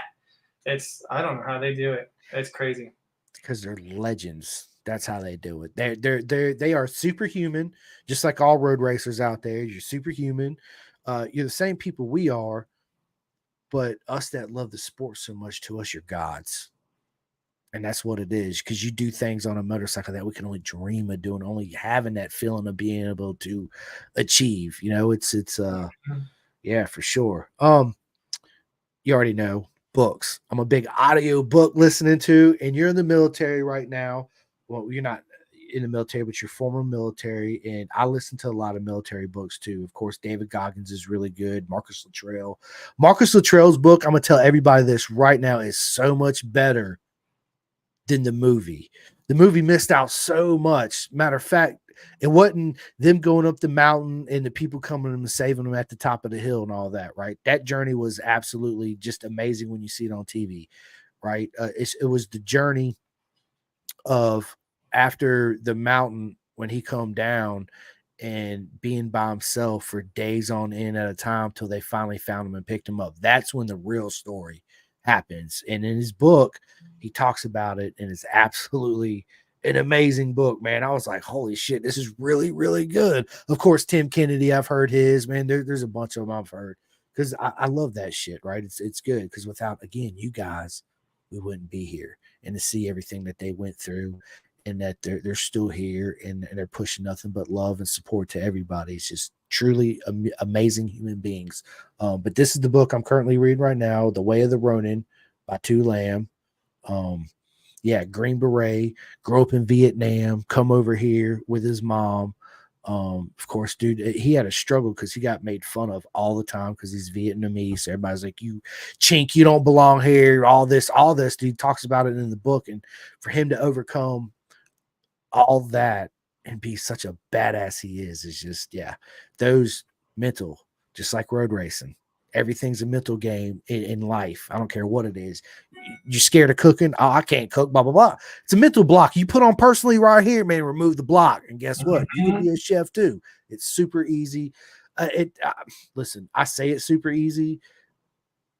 It's hard to deal with getting over those fears and those mental blocks you have. But once you overcome them, you feel like you done conquered the world. So what's to stop you from doing anything else, right? Yep. But Charlie, do you read or listen to any audiobooks? Not recently. I haven't read anything recently. I do a lot of the podcasts like we were talking about before we kicked off. I drive a lot for school or to get to school. So I just listen to a lot of podcasts. But some of my favorite books was this series called Flashman. I think it was Flashman. It's about this British officer like way back in the day. and he's kind of a dirtbag, but he's always like a not a dirtbag. I don't know how to put it. Kind of a dirtbag, fuck it. And he's just always in the right place at the right time. You know, like he gets in this fight and is hooking up with his chick, and then jumps into like a carriage, and there's like someone there, and he happens to talk to him, and he gets promoted, and they send him off to Afghanistan, and the fort burns down, and he's the only one that survives because he was hiding like a little bitch.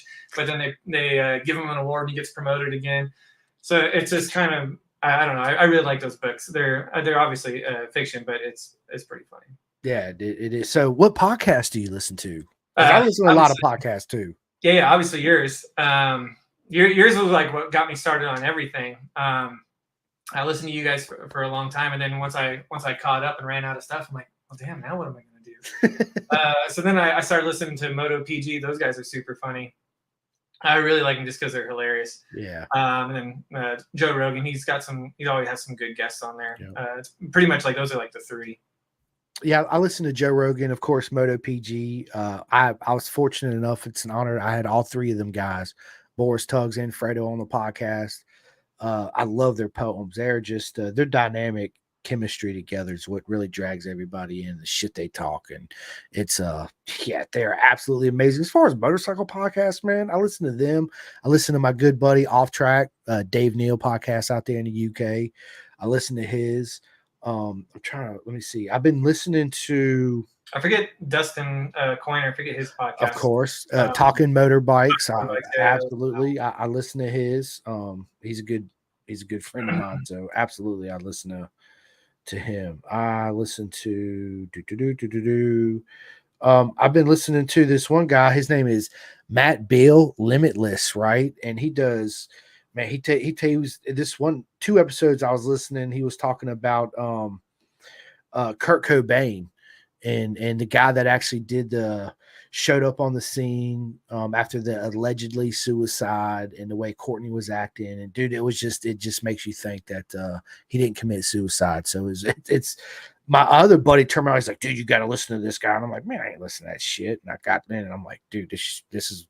It hooked me. He's good. And another guy that I listen to a lot is the Danny Jones podcast. I listen to him too. He's got all kinds of shit. Like I just listened to the one with Annie Jacobson on there. She talks about the Pentagon and the like the nuclear war strategy, what would happen, and it just blows stuff like that, right? Of course, UFOs and the pyramids and all that stuff. Because I'm real big into like Greek mythology and the pyramids and the pharaohs, and because they were around a lot longer than we are, some of the shit they got, you gotta say, how the fuck did they do that? Like, we can't even do it right now. And look, I mean, we can fucking fly the goddamn moon, and how did they do this? Because it's so. Dude, some of the rocks, like the precision in them, it's like, bro. Dude, bro, this is a whole nother podcast. Listen, part 2 of this, I would love to sit down with you and we could shoot the shit about all that, because I'm a conspiracy theorist too in a way, and because I ask questions. Well, why? Well, because so and so said so. I said, well, who the fuck told them that, and how do they know that, right? That's how my mind thinks. You can't just tell me anything, people, and expect I'm gonna believe it, because you bet your ass I'm gonna go do my own research on it and be like, you're full of shit, blah blah blah. This is what I found, and then you'll go and be like, okay, well, I need to up my game, and be like, well, I found this. I'm like, oh shit, and it goes down the rabbit hole. What pill you want to take? Matrix, red or blue? What pill you want to take? Let's go. I'm with you, man. I'm into shit like that, people. So, do you have any tattoos? I do, and I don't have a lot, but yeah, I got chest and back and stuff like that. My favorite, I got a watch tattooed on me. That's dope, dude. And everywhere I go, I get it a lot. Almost not daily, but damn near almost. Everyone's like, "Is that 420, bro?" And I'm like, "No, it's the time my daughter was born." And they're like, "Oh, okay." Like, so I really like that one, and it's a conversation starter, man. People ask me all the time. That's my favorite. That's a brilliant idea, man. Of course, I could see people say that, man, does that watch say 420? I'm like, dude, it's ridiculous. It's hilarious. I'd be like, yes, it does. What does that mean? Right? Yeah. Good stuff, man. Good stuff. So Music, bro. It's such a broad question. Everybody likes all types of music. I'm into Frank Sinatra, Young Dolph. The new Eminem album is absolute fire. If you haven't listened to it yet, I haven't. so I I'll have to listen. check it out. Yeah, dude, you will. I listen to all kinds of music, but if you used to pull up your cell phone right now and hit the play button, what song's on your phone? Oh man, if I hit play right now, I'd probably Post Malone. I don't know why, man, but I've been jamming to Post Malone lately. I really like his. I think the Austin album, the Mhm. not the one that's like currently being released. He's only got a few songs out, but the one right before it, man, that one's really good. But traditionally, I'm like a pop punk type guy, alternative rock stuff like that. But as long as it's not hardcore gangster rap, and some of the country, I can't do the sappy country stuff. Like my wife left me and shot my dog. Like I can't do it. Yeah, I don't. Man, I do like country. Of course, I like Post Malone too. I like dude, Jelly Roll. I like Jelly Roll a lot. Jelly Roll gets down. Morgan Wallen. I mean, Yeah. dude, there's so many good country music artists out now, but it's not the old style country. What Charlie just said. It's I shot my dog. I'm leaving the lights on in case you come home. All this bullshit, right? Like she ain't coming back. Just let it go, dude. Right? See, my dad's a big country dude. He's a man, what's the word I'm looking for? I don't know, but he had a country band, and man, he used to jam out here locally. But he had a little following. So like George Strait, Alan Jackson, like that's the country like I'm used to. That's country like I would listen to. But yeah, no, I mean, if I had to pick one, it's like punk rock type stuff. I like it, man. I like it. Favorite comedian.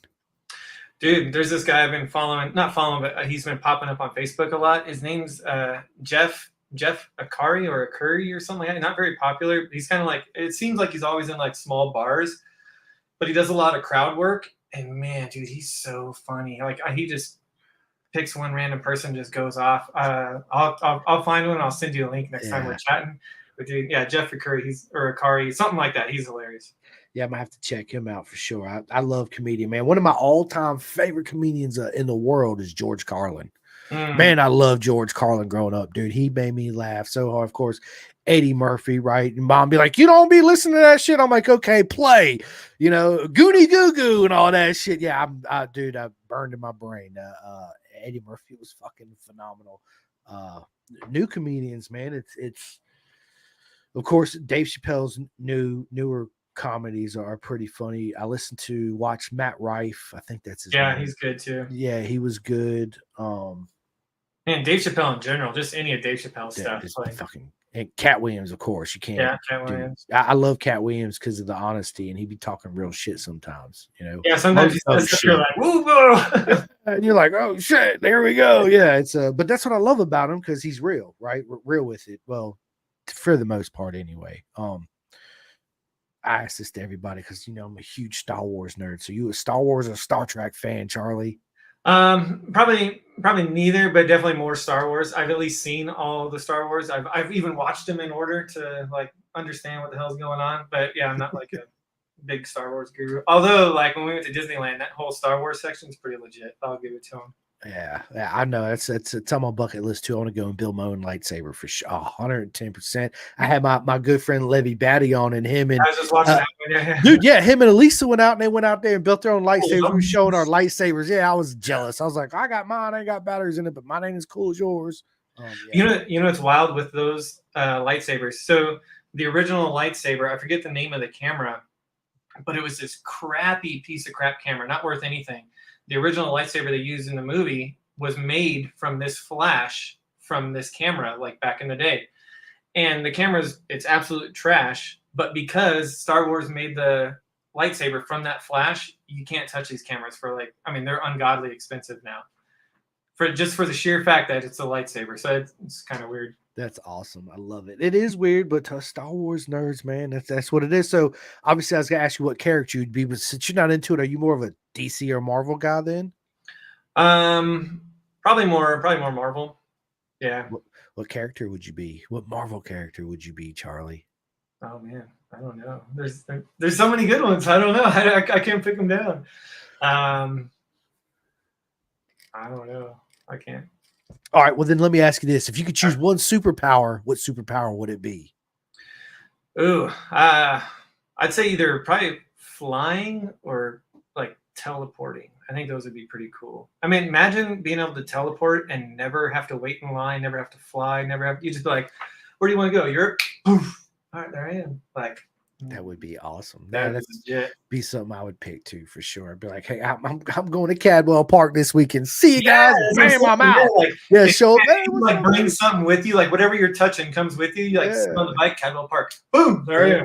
That's it. Me and my boy. That's it. Let's go. Oh my hand, boy. Let's go. Bam, I'm there. Yeah. No wife, you got to stay at home. No, I'm just joking. I mean, my wife, 110% I would. Which I was surprised because when I went out there all by myself. I didn't have my wife. My son didn't come with me. It was just this guy right here.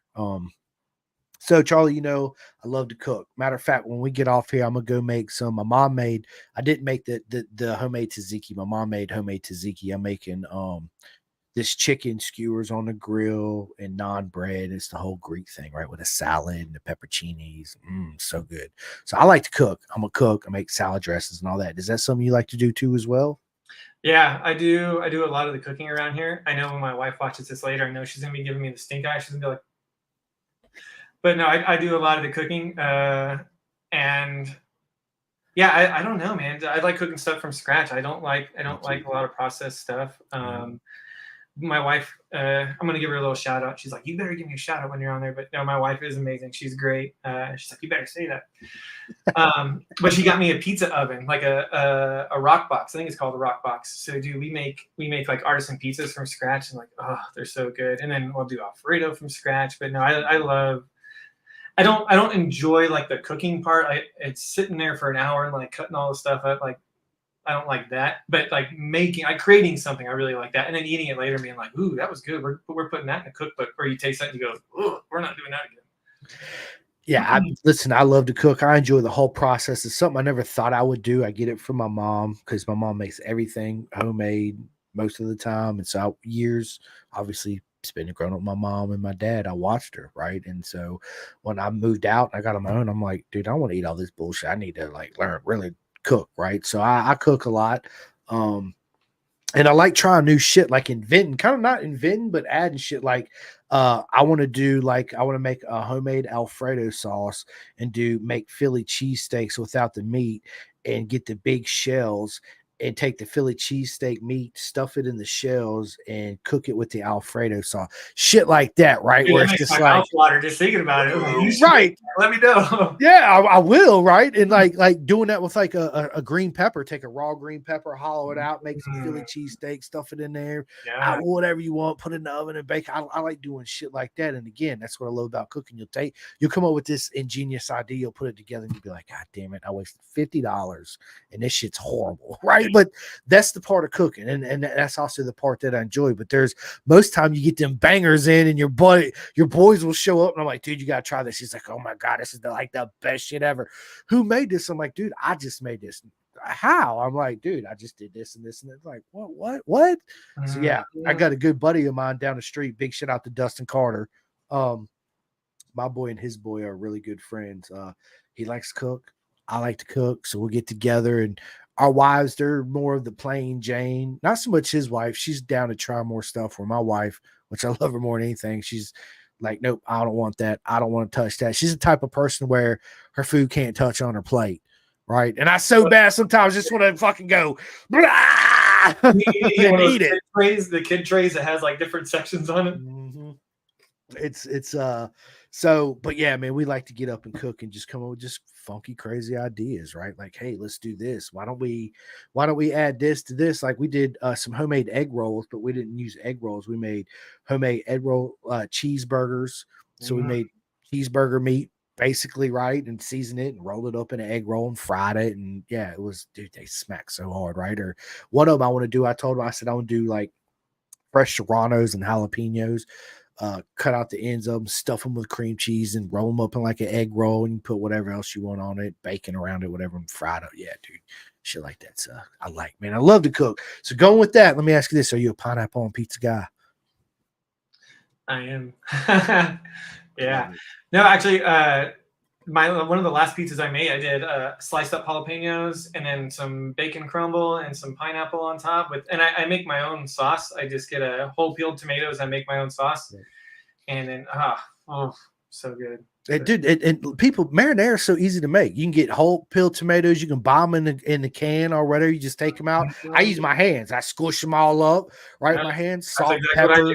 I Yep, throw fresh those, garlic. oil, Yeah, basil, dude.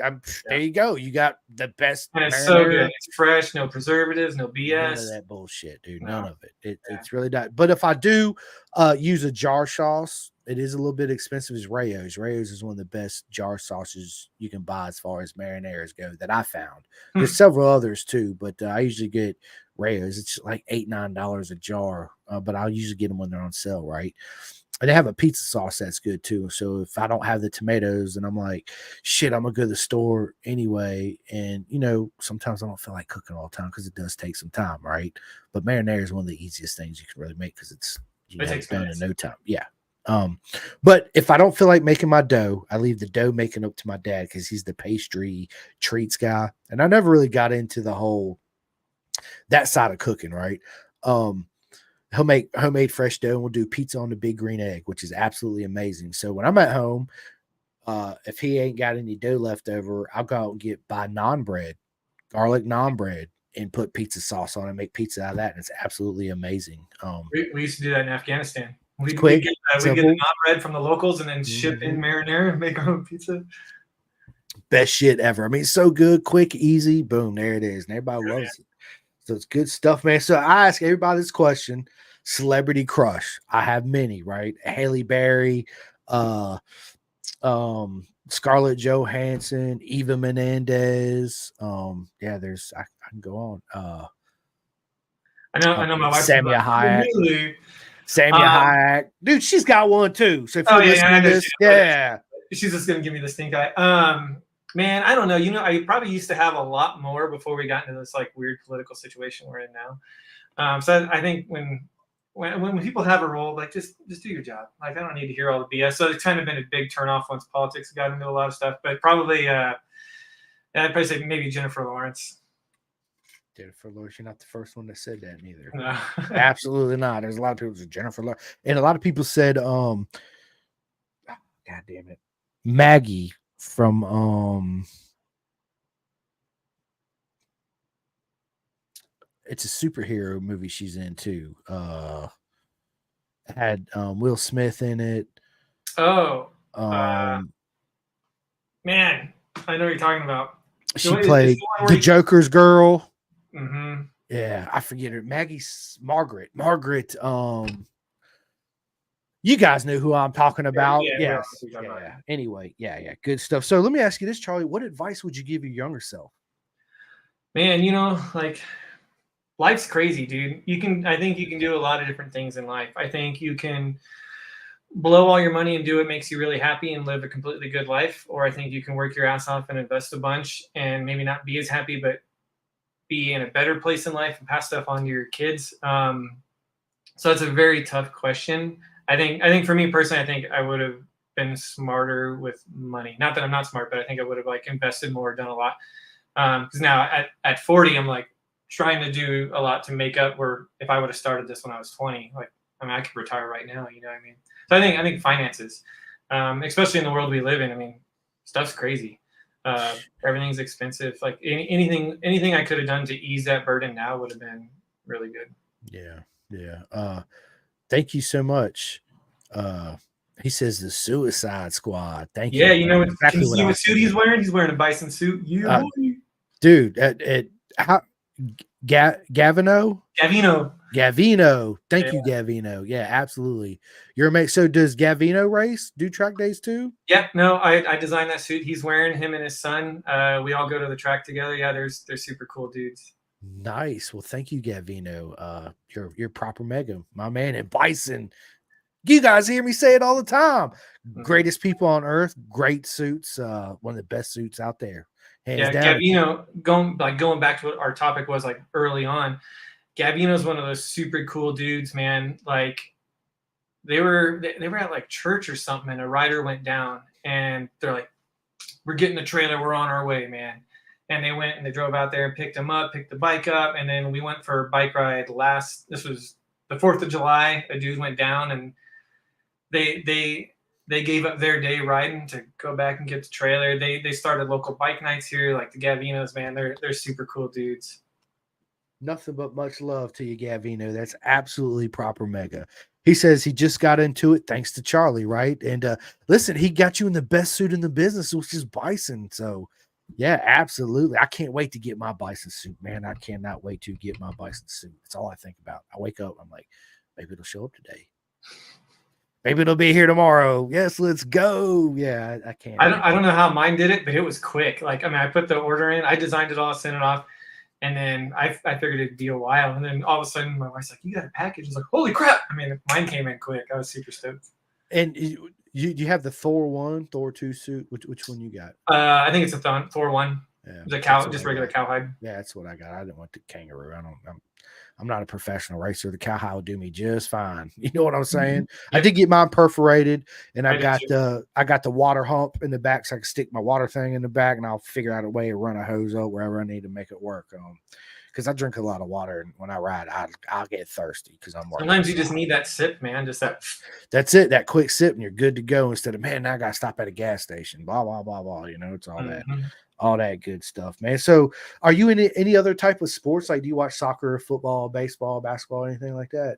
No, not really. I've never been I've always been like a skinny punk kid. So I've never really been into sports. I've always been into like power sports, skateboarding, motorcycles, stuff like that. Yeah. I as everybody knows, I do watch soccer. So yeah, I do. I don't get a chance to watch it very much. Like, and when I do, most of the time, it's I'll catch like the highlights on Apple TV of how Inter Miami's been doing and stuff like that. It's like 10 minutes long. I'll check it out. But sitting down and watching a full game, man, it's been since last year since I actually watched a full soccer game. So a long game. I mean, I would love. I like live sports. I'd love to go to. I mean, I've been to games before, and I'll go see a game live. I like that. Yeah. Just sitting at home and following it, just not my thing. Yeah. Dude, I would love to go to Miami and go to Inter Miami game. It's on my bucket list for sure. Because my son likes soccer too. So that's something, you know, tell the wife, I'd be like, I don't want to go. I'd be like, we can go to Miami, you know, you can get to do a little shopping, but you got to stay away from this store or this store. Unless you plan on right. Now, depending on what type of money you're going to spend, you better go work that corner, girl, like you ain't never worked it before and get you some cash. That's when you take the card and hand her cash. Yeah, right. That's your limit. Your budget's $60. You're like, I can't even get in the store for $60. We'll find another store. No, I'm just playing. Yeah, that's good stuff, man. So are you a beer or a wine guy? More beer. Actually, I've been on margaritas lately. Those are dangerous. Margaritas. Dude, margaritas. I like, man, you know, you heard me tell a story, dude. I was fat, bro. I weighed like 270 pounds. I'm like I fluctuate between 205, 208, some shit like that now. That's crazy, man. That's good. Yeah. All by changing my diet, staying away from as much processed food. You know, sometimes it's hard. You're out there on the fucking road. There's nothing open. You know, Taco Bell's open. You're like, God damn it. So yeah, I'm going to eat it because that's the only thing open. But when I do travel, I'll take like beef jerky and, you know, shit like that. Carrots and cucumbers. I can just pick them up and just bang them out. That and making homemade salad dressings and all that. So it's been a big part into, me losing all this weight. I fucking love it. And I continue right now. Now I feel like I'm at this like kind of stopping point. I need to pick my exercise game up if I want to get back to the next level of weight loss, right? Which is not a big deal. I will. I just got to find the time. It's like everything else, right? The time to do it. Because when I get done with this, I'm going to go in there. I'm going to start cooking dinner and yeah, all that good stuff. Because I like to cook, man. I like the smells and I nibble here and there. And usually by the time it's done, I'm not even really hungry. Yeah, I'm like, I'll get a plate. It's literally this big. Another advice for people out there trying to even lose just a little bit of weight. Your stomach is only this big, as big as your fist. So when I do eat, no matter how starving I am, I'll literally, and people at work like, what the fuck are you doing? Like, because I put shit out one bowl and I put it in another bowl and I hold my fist up too. And I'm like, nope, I need a little bit more. Or I'll take a little bit out. And they're like, what are you doing? I was like, my stomach's only this big, man. I don't need to put this much food into this big size of hole. Because I'm going to be like, oh my God, I'm miserable. I don't feel good. I just want to throw it up just so I feel better, right? I don't want to be like that. That's another way. Portion size is how I've, you know, worked on losing weight too as well. That's a big part of it. It is. Let me ask you this: are you PlayStation or Xbox? Xbox. I don't play a lot, but I am an Xbox guy. Actually, I was just playing Ride 5 this morning. I'm playing Caldwell or Cadwell. Yeah, dude, I love it, man. I got Rod 5, I got a PS5. So can we play together? Is it cross-platform? I don't know. I don't know. You, But you, you have to wait for me because I'm pretty bad at it. I just started. I just downloaded like a week ago. I downloaded it several months ago, but if you look at my hours into it, I got maybe like 2-3 hours in the whole game. I just don't have a whole lot of time to play, but when I do, I like to sit down and focus on it. And yeah, so but I do want to get me an Xbox because there's games on the Xbox that not available for the PlayStation that I really like Forza, and I like Gran Turismo, right? And then of course Gears of War. Man, I played Gears of War. I was fucking hooked. And what really got me on the Xbox was Knights of the Old Republic, the Star Wars game. That game was freaking amazing game, man. And I was like, dude, I gotta get an Xbox. So, but I have one, but it's the 2013 year model Xbox, so it's older than. I put it this way: if I try to sell it on Marketplace, I might get $30 for it. Right? It's one of those. Yeah, might as well just. The hilarious thing is my in-laws. They're huge gamers. They got the latest and greatest of everything. They got TVs inside the house, TVs outside the house. I got everything. But anyways, when they upgrade, they just downgrade all the stuff to us. So it's like, all right. Yes, I got it. Yeah, that's nothing wrong with that. But I some of the stuff I get, the same thing with my dad. He's like, hey, I'm buying a new TV. You want this 80-inch TV? I'm like, yeah, who don't, right? Yeah, of course I do. You know, yeah. So, yeah, man, me too. So, what's your full-time job? What do you do? So right now, they call it clinical engineering. It's basically a fancy name. I maintain all the medical equipment in the 2 hospitals up here between Prescott and Prescott Valley. I mean, if you're familiar with Arizona, they're side by side. But yeah, basically any medical equipment that touches patients, that's what I'm responsible for. So, I mean, tens of thousands of pieces of equipment between these 2 hospitals. I just maintain it. That's a heck of a job, bro. Yeah, it's not as exciting as the Marine Corps flying helicopters, but it pays well. You're inside all day in the AC. Like, it's chill, man. I'm not complaining at all. Listen, I feel you. I work my old job that I had, it went out of business, which I hate it, dude. I wish I had my job back. But now I work at a place called Renaissance to do a bunch of welding and fabricating and powder coating and all that, and it's absolutely miserable hot. There's no AC in the whole building. I'm in Roanoke, Virginia, so it's 97 degrees with fucking high humidity, and you're sweating balls all day long. I got a cooling towel that I wear religiously. Like when I leave work, I'm soaking wet pretty much, right? My shirt, I can wring it out. But I do that. It's decent, you know. Love to get a job like inside Moto America doing something. Travel with the circus is one of my goals. So yeah, we'll see. I kind of look at. I mean, I love motorcycles so much. I wish I would have put an effort into it younger or earlier on in my career. I thought about going to MMI and I went to flight school instead. But it's like I wish I would have went somewhere along that route to be involved in the motorcycle industry. Other than like I don't mind turning wrenches. It's just I don't like being dirty all day. So, yeah, well, I worked in a shop for years, man, and you know what I hate about it is flat rate. Flat rate's the biggest scam there is when it comes to paying employees. It's fucking absolute shit, you know. So flat rate is, even the car guys do it. Like I don't understand it, man. Somebody brings you your bike. By Honda says it takes 2.5 hours to do the job. You do it in 4 hours. You only get paid for 2.5 hours, right? So you're working for free, and that's not right. It's not cool, and it's absolute fucking utter bullshit. That's why I stopped working in the motorcycle industry as far as turning wrenches or selling motorcycles. That's another biggest scam there is. And out here, this is the deal: the first 16 motorcycles you sell, you don't make shit off of. So they give you $1,200 for a month. You sell 16 motorcycles. You don't sell even on the 17th. Everything after the 16th, you only make like $50 a sale. It's absolutely ridiculous bullshit. How is that even sustainable? How is that even a thing? That's crazy. That's why there's not a whole lot of salesmen out here, you know, and they're always trying to push you to buy. Plus, I didn't like the politics of it doing that.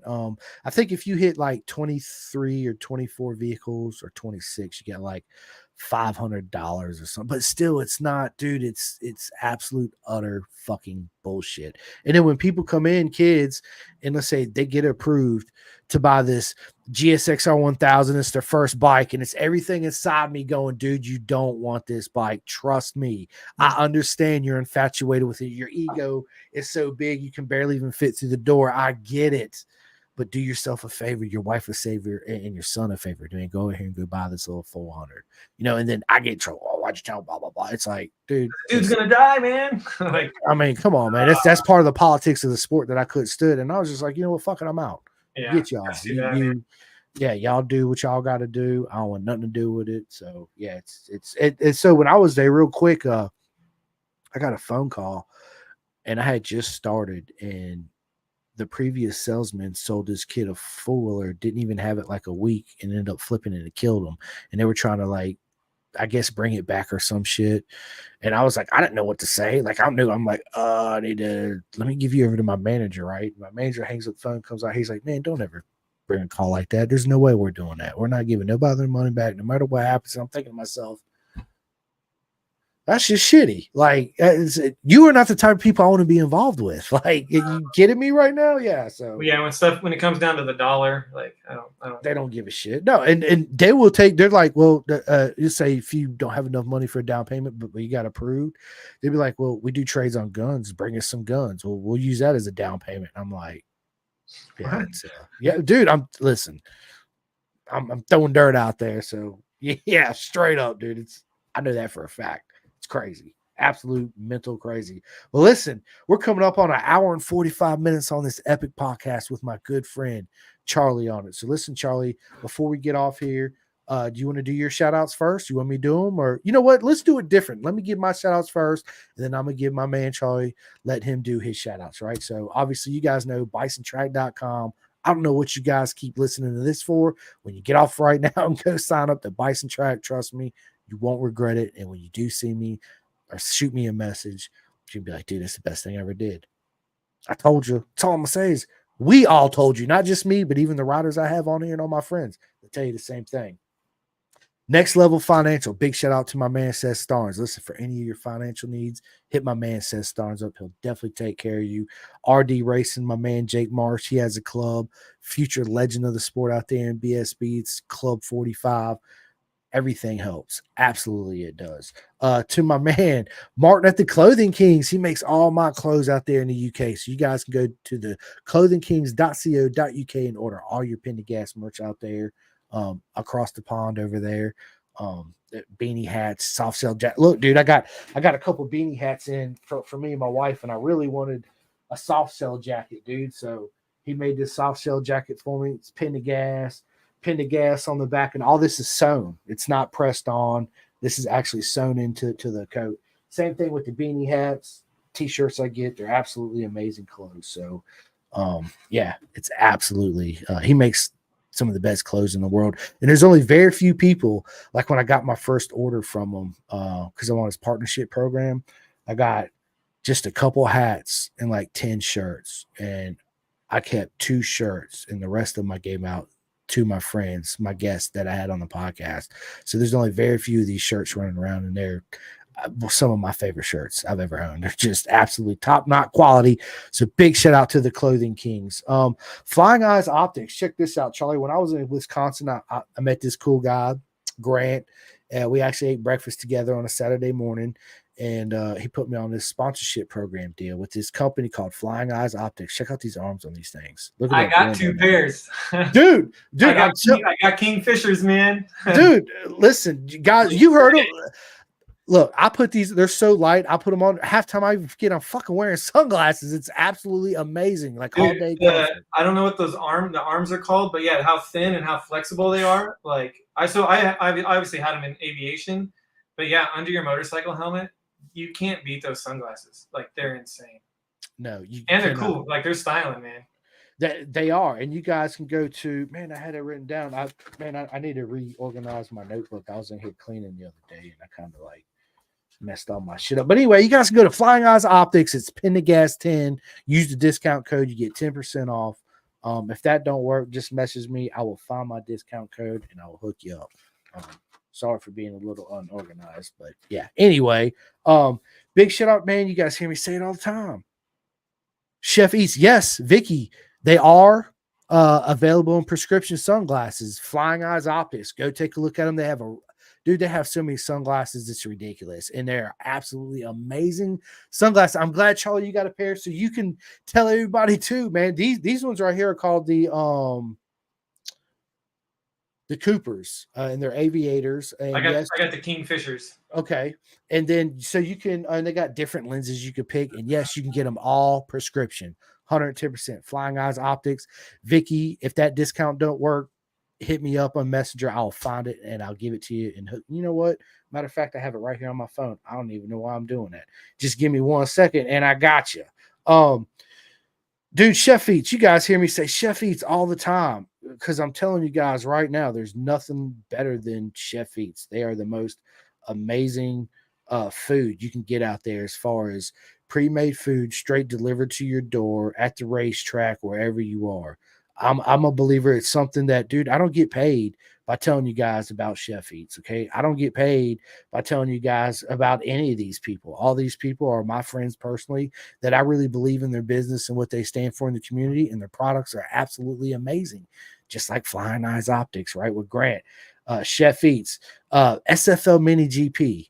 Come on, you guys. If you guys are in South Florida, the one of the best programs we have going on here in the United States, SFL Mini GP. All you got to do is go up to them. You register. You don't even have to have boots, gloves, helmets, none of that. You show up. They provide the bike, the leathers, the whole nine. And you can even rent bikes from them too. So you guys go check them out. That's where big shout out to Juju Carreira, my man Carrera.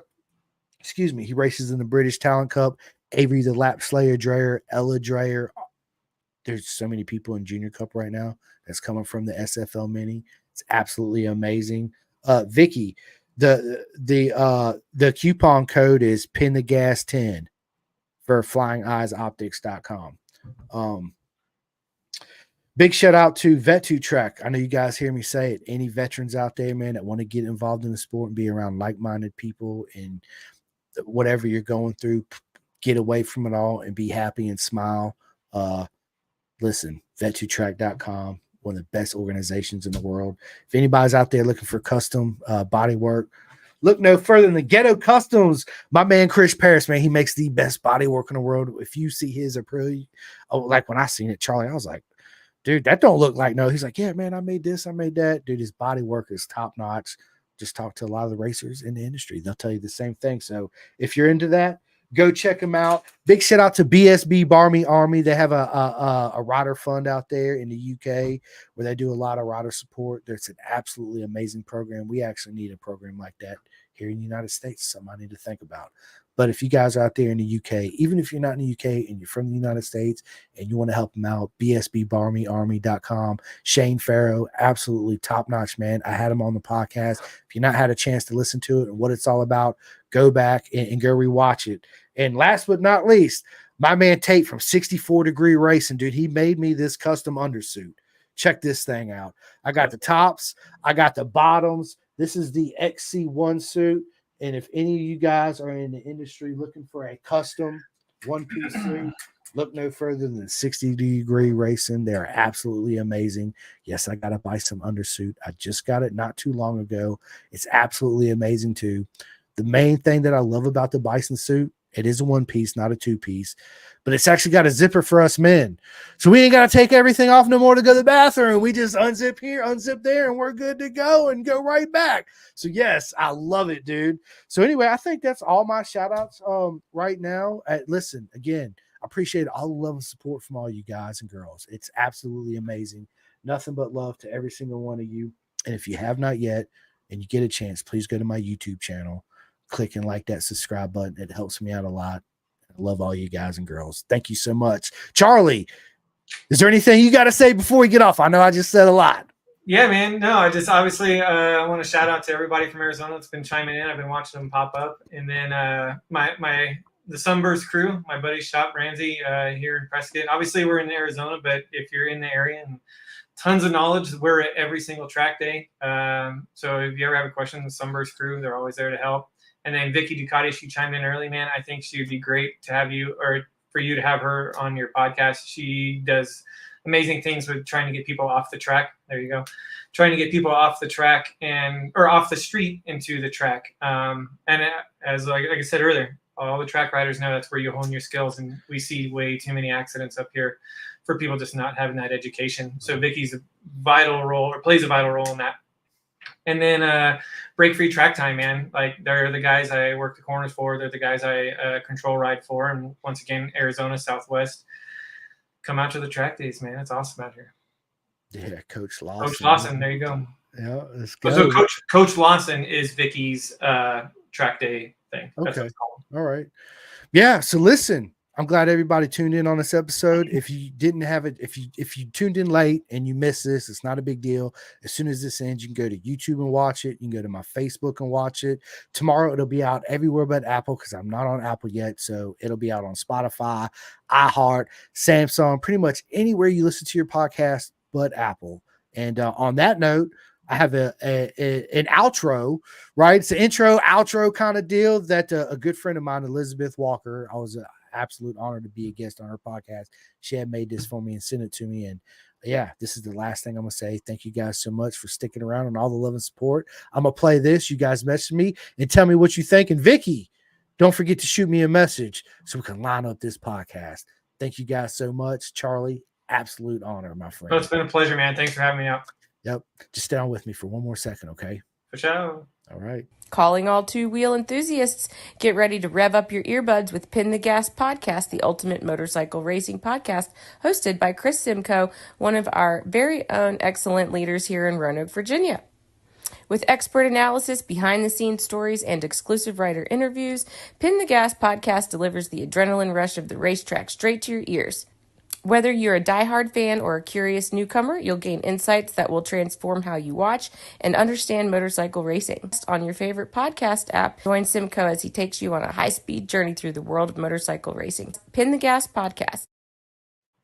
Boom. And there it is.